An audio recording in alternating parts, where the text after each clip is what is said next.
David was known as a quiet young man. Not because he had nothing to say, but because life had taught him to keep his pain to himself.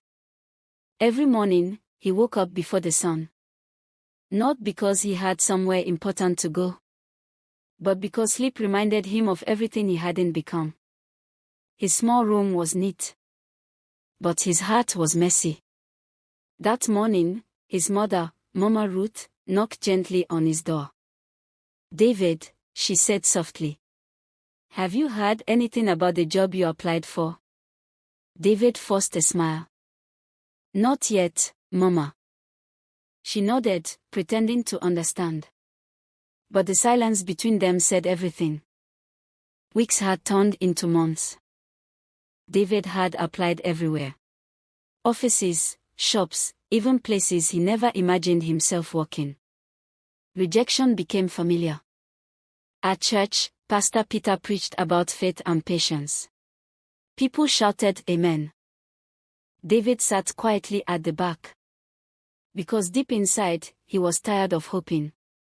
That night, as rain tapped against his window, David sat on his bed and whispered, "God, I'm trying. But I don't know how long I can keep doing this." Days passed, and nothing changed. David stopped checking his email as often. Hope had started to feel painful. One afternoon, his friend Joseph visited. "David," Joseph said, "you can't let this thing finish you." David sighed. "I'm tired of hearing it will get better." Joseph didn't argue.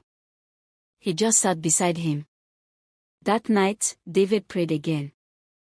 Not for a miracle, but for strength. Something changed after that prayer. Not outside. Inside. He began helping his mother more. And even volunteered at church. He smiled again, slowly. Then one day, a small opportunity came. Not a dream job. Just a beginning. David hesitated. But Mama Ruth said something he would never forget. "Start small, my son. God grows what we surrender." David accepted the opportunity. It wasn't easy, but it gave him dignity. Months later, things began to change. Slowly. Steadily. Looking back, David realized something powerful. God didn't answer his prayers the way he expected, but he answered them the way he needed. David learned that waiting does not mean wasting time. Sometimes, God uses waiting to build character. And if you're listening to this story today, feeling tired like David once did, remember this. Your season will change. But first, you must grow.